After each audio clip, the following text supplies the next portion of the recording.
Bom dia! Bom dia, bom dia, bom dia, gente! Bom dia! Eu tava vendo ali uns vídeos de TikTok, logo de manhã cedo, vendo TikTok dos cristãos, do fogo do mano. Gente, que povo animado, meu Deus! Cristão é animado, tava até falando pra minha mãe. Cristão é animado, cristão é divertido, gente. Cristão não é só fogo e enxofre, não. O mundo vai acabar em fogo e enxofre, mas enquanto é isso a gente dá risada, né não? Bom dia pra vocês, hoje eu tô muito animada, porque hoje eu vou descansar. Minhas criancinhas foi pra ilha, graças a Deus, e a mamãe aqui vai ter um dia de descanso, Jesus, glória a Deus. A gente vai ler o capítulo 16 de 2 Samuel. Você tá vendo, né? Tá vendo a animação? Hoje eu tô daquele jeito, tá? Hoje eu tô feliz. Tô muito feliz. Descanso, gente. Descanso é maravilhoso. Ô Glória! Ô Glória! Mamãe solteira sabe o que é o descanso. Descanso é aleluia. Vamos lá? Tô uma palhaça hoje também. 2 Samuel 16, a gente vai orar, tá? Pai, em nome de Jesus, muito obrigada, Deus. Obrigado porque o Senhor é bom. Obrigado por esse tempo. Obrigado pelos meus filhos. Cuida deles, Pai, em nome de Jesus. Obrigado pela minha casa, pelo meu trabalho, pelo meu sustento. Obrigada, Senhor, porque em tudo o Senhor tem cuidado de mim e da minha casa. Nos dá sabedoria, nos dá proteção, nos dá cuidado e nos dá alegria, Senhor. A alegria que vem dos céus, a alegria que vem do Senhor, em nome de Jesus. Amém.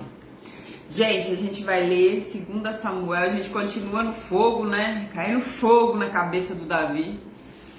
E não tem jeito, a gente tem que falar as coisas que o capítulo tem, tá? Então, às vezes, fica massivo, né? Cansativo, é só derrota, é só... Mas é o que o capítulo tem, eu não posso fazer nada, eu tô lendo. Vambora. Então, a gente continua na perseguição. Não, nós não estamos na perseguição, não. Nós estamos na corrida de Davi. Davi saiu fugido, né? E estamos na fuga de Davi. Na fuga de Davi. Vai ter vitória. Vamos lá. Capítulo 16 de 2. Meu Deus. Eu tô vendo que meu dia hoje vai ser maravilhoso. Vai ser só na risada. Ó, 2 Samuel 16. Em nome de Jesus. Profetiza. 2 Samuel 16. Davi passou para o outro lado do Monte das Oliveiras e ali se encontrou de repente com Ziba. Ziba é aquele velho empregado de Saul que um dia mandaram chamar ele, por quê? Porque Davi se lembrou, falou assim, ó, tem alguém que tá vivo na casa do... Tem alguém que tá vivo ainda da família de Saul que eu quero honrar por causa de Jonatas. Jonatas, que era o irmão que ele considerava, tá? E aí ele quer honrar alguém, e aí lembram de Ziba, que era o empregado. Aí ele lembra que tem Mefibosete, ele traz Mefibosete e fala para Ziba, ó, você e seus empregados se tornarão empregados do Mefibosete.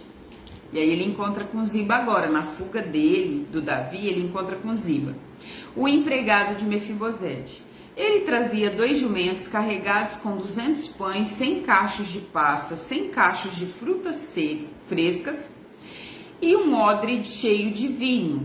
Odre era um recipiente de couro que eles colocavam vinho e esse recipiente, com a fermentação, ele esticava.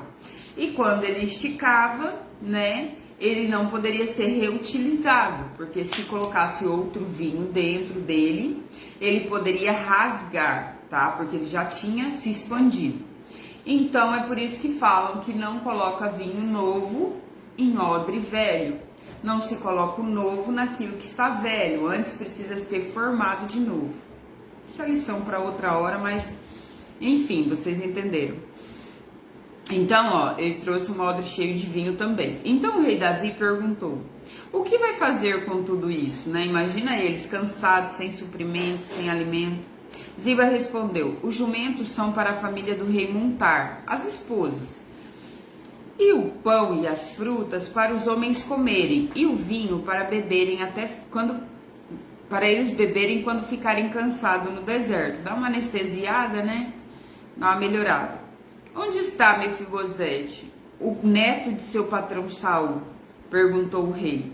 Ziba respondeu: ele ficou em Jerusalém, porque está convencido de que agora os israelitas vão devolver a ele o reino de seu avô Saul. Isso é mentira, tá? O Ziba, ele deixa o Mefibosete para trás e ele vai na frente. Então ele é mentiroso. Ele não gostou de ser empregado do Mefibosete. E aí, Davi vai cometer um erro. Davi tá cansado, já foi traído. O Davi aqui, ele comete um erro, mas como se diz, quem não erra, né? Ele já errou tanto, mais um. Aí, ó, o rei disse a Ziba: tudo que era de Mefibosete é seu. Ziba respondeu: eu me curvo diante do rei, o Senhor, e que eu sempre possa agradá-lo. Mentiroso, enganador, servo mau, tá? Esse Ziba aqui. Mas ele vai ter o que ele merece, calma. E aí Davi pensa que o Mefibosete o traiu. E aí ele dá as coisas do Mefibosete para o Ziba e continua ali caminhando. Quando o rei Davi chegou à cidade de Baurim, Simei, filho de Gera, um dos parentes de Saul, foi se encontrar com ele. Então, um dos parentes de Saul, tá lá, que é o Simei, ele vai se encontrar com o Davi. E começou a amaldiçoá-lo. Simei começou a jogar pedras em Davi e nos seus oficiais, apesar de o rei estar rodeado de homens e pelos guardas pessoais que não deixavam as pedras pegarem neles. Ele amaldiçoou Davi e disse: fora daqui, assassino, criminoso! Você tomou o reino de Saul, o Senhor Deus que está castigando você por ter matado tantas pessoas da família de Saul. E você está arruinado, seu assassino. Então ele estava ali amaldiçoando Davi. Então Abissai, cuja mãe era Zeruia, disse ao rei, né, o sobrinho lá, né, junto com Joabe, que ficava ali na guarda, falou assim: por que o Senhor permite que este cachorro morto o amaldiçoe? Deixe que eu vá cortar a cabeça dele, né? Tipo assim, deixa eu resolver. Aí o Davi fala: vocês, filhos de Zeruia, não tem nada a ver com isso. Respondeu o rei a Abissai e seu irmão Joabe: se foi o Senhor Deus quem mandou que este homem me amaldiçoasse, quem tem o direito de perguntar por que ele está fazendo isso? Davi literalmente se curva e aceita o castigo. É óbvio que não é Deus que está fazendo isso, é fruto do pecado dele, é fruto as consequências que vêm. Mas Davi literalmente se arrependeu, Davi literalmente aceitou o castigo. Ele pensa que é Deus castigando ele, mas na verdade é o próprio pecado dele que está castigando ele. Mas ele aceitou. E às vezes a gente aceita a bênção de Deus, mas a gente não aceita a correção de Deus. Às vezes a gente quer o bem que Deus nos faz, mas a gente não quer ser corrigido. Ah, essa palavra aí não é pra mim, não. Não. Como diz a pastora Raquel, é pra Cláudia, né? Ah, não, Deus, isso aí agora? Não, acho que se enganou, não era comigo, não. Então a gente não quer aceitar o castigo. O castigo não, a correção que Deus tem para nós. E toda correção nos leva para um bem maior, tá? E aqui Davi tá praticamente resignado, né? Ele aceita e tipo, se Deus quiser fazer comigo o que ele quiser, já tá bom. Aí Davi, ó, disse a Abissai e todos os seus oficiais: se o meu próprio filho está tentando me matar, por que eu ficaria admirado com esse membro da tribo de Benjamim quisesse fazer o mesmo? Tipo, cara, ele é da parte de Saul. Se o meu próprio filho tá fazendo isso comigo, que derá o povo do Saul, né? Tipo, daí? Deixe o homem em paz. Deixe que ele amaldiçoe, porque foi o Senhor quem mandou fazer isso. É óbvio que não foi o próprio pecado dele que tá ali reverberando, né? Os nossos pecados, eles vão voltando pra gente, infelizmente. Pode ser que o Senhor olhe para a minha aflição e me dê alguma bênção no lugar das maldições. Então ele pensa, pode ser que Deus tenha misericórdia de mim. E ele continua voltado para Deus. Muito bom, Davi. Então Davi e seus homens continuaram o seu caminho. Simei também ia ao lado, caminhando pelo monte, amaldiçoando e tacando pedras em Davi. Então o pessoal ia indo e cara ainda ali tacando pedra, tentando acertar o Davi e maldiçoando, jogando maldição. E ele continua. Absalão e todos os israelitas entraram em Jerusalém, e Aitofel estava com eles. Lembrando que o Aitofel é o vô ou sobrinho da Batseba. E ele se volta contra Davi, provavelmente porque Davi tomou Batseba, né, e planejou ali o assassinato de Urias. Não sei se ele sabe do assassinato, mas como ele era conselheiro do rei, provavelmente o burburinho ele deve saber de toda a história.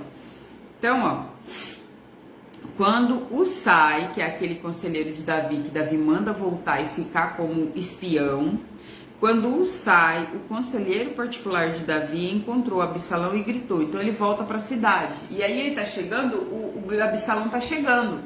Aí ele fala, viva o rei, viva o rei.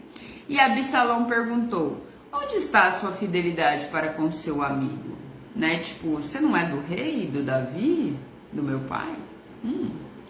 Por que você não foi com ele? Por que você não foi com ele? Tá aqui. Muito estranho isso. O Sai respondeu, como é que eu poderia fazer isso? Eu sou a favor daquele que foi escolhido por Deus. Na verdade, ele tá falando da lealdade dele a Davi, porque quem foi escolhido por Deus foi Davi. Absalão tá tentando roubar o trono. O Senhor, aquele que foi escolhido por Deus, o Senhor, por este povo e por todos os israelitas, eu ficarei com o Senhor. Ele fala que vai ficar com o Absalão, mas em nada diferiu a fala dele. Apesar da fala dele parecer falsa, na verdade ele falou a verdade. Ele tá com Davi que foi escolhido por Deus. Mas ele vai ficar com ele por causa dos israelitas e por toda a causa que ele quer resgatar. Ponto. Afinal de contas, a quem eu deveria servir senão ao filho do meu chefe?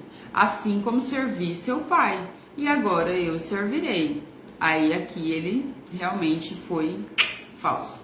Mas tudo bem, ele tá fazendo aquilo que Davi mandou, né? Por uma boa causa, entre aspas. Ele tá querendo derrubar alguém. Eu quero o seu conselho. O que devemos fazer? Aí Absalão disse a Aitofel, eu quero o seu conselho, o que devia fazer? O Aitofel era mas tão aclamado, de tanta relevância, que o Davi seguia firmemente o que o Aitofel falava e o Absalão vai fazer o mesmo. Aí o Aitofel comete um pecado contra Deus, ele fala assim, é lógico que politicamente fica bom, mas para Deus vai ficar ruim. Tenha relações com as concubinas do seu pai, aquela que ele deixou cuidando do palácio. Assim todos em Israel ficarão sabendo que você se tornou inimigo do seu pai. E os seus seguidores ficarão bem animados. Aqui é o seguinte, os seguidores dele saberiam que realmente ele está contra Davi. E eles poderiam se fortalecer e realmente seguir Absalão. Porque até então eles poderiam pensar, será que ele não vai fazer as pazes com o pai dele? E realmente ele poderia ter feito as pazes com o pai dele, voltado atrás. Mas quando ele resolve tomar as concubinas, né, fazer amorzinho com elas, que não é amorzinho, ele vai violentar as concubinas. Esse povo gosta de uma violência, misericórdia. Quando ele resolve fazer isso, não tem como ele voltar para trás, até porque o pai vai repudiar, era um pecado gravíssimo tomar a mulher do pai. Então ele vai pegar aquelas 10 concubinas que ficaram no palácio e ele vai violentá-las, tá? É terrível, meu Deus. Há muita lição, não faça, tá? Então, ó. Então armaram uma barraca para Absalão no terraço do palácio, na onde todo mundo vê, uma tenda nupcial, né? Tipo assim, vai rolar um rally-rola aqui. E ali na frente de todos, ele teve relações com as concubinas do seu pai. Na verdade, ele violentou todas as mulheres na frente de todo mundo, né? Tipo, explícito, para todo mundo saber. Naquela época, os conselhos de Aitofel eram seguidos como se fossem a própria palavra de Deus. Tanto Davi e Absalão o seguiam. E aqui termina o capítulo. Acontece o seguinte, quando um rei tomava o trono, ele pegava o harém do outro rei. E isso era uma declaração sincera. Era uma declaração clara de que ele estava ocupando o trono e de que ele era inimigo do outro rei, de que ele tinha o poder nas mãos. Então Absalão vai e toma as concubinas que ficaram, as 10 concubinas, que depois Davi nem vai encostar nelas mais, mas Davi vai mantê-las ali, né? E ele toma essas concubinas, mas ele toma na marra, as 10, tá? Então, assim, ele pior, ele faz na frente do povo. Então, assim, para Deus, aqui Absalão cavou a cova. Por quê? Porque Deus detesta violência, Deus detesta o pecado da imoralidade sexual e a pornografia, que é explícito para todo mundo ver. Você não pode... por que a pornografia é pecado? Porque você não pode ver o corpo nu de outra pessoa que não seja o seu cônjuge. Então, quando você está vendo pornografia na internet, você está fazendo aquilo que Deus não quer, que é ver o corpo nu de outra pessoa, tá? Principalmente num ato, que é pior ainda, que um ato é um culto, um ato sexual é um culto. Então, você está participando do culto, você está vendo o corpo nu de outra pessoa, né, as partes nuas, então você está pecando duplamente. Ou seja, você está se contaminando, porque a pornografia é um culto a demônios. E você está trazendo toda essa sorte de demônios, né, para dentro da sua vida, que vão, obviamente, trazer consequências gravíssimas para você, tá? Tudo vai mal, tudo. Desde a vida financeira até a vida emocional, familiar, sexual, tudo fica ruim. Tudo. A pessoa que tem vício em pornografia, tudo vai pro buraco. Tudo. É demônios e demônios atuando na vida da pessoa. Então, ele faz um pecado contra Deus. E aqui ele cava a cova, porque aí Deus fala, ele já ia cair. Aí Deus fala, agora tu vai cair mesmo. Infelizmente, esses versículos, esses capítulos, eles são para contar a história e eles também trazem essas lições espirituais. Então, enquanto a gente não sair desse contexto, é isso, tá? Que Deus abençoe vocês. E a gente já sabe que o pecado deixa mancha, o pecado sempre cobra algo da gente. E principalmente fujam da imoralidade sexual, porque ela vai trazer consequências gravíssimas, principalmente emocionais pra gente, tá? Deus abençoe vocês, até amanhã. Tchau! Tchau, gente! Bom dia!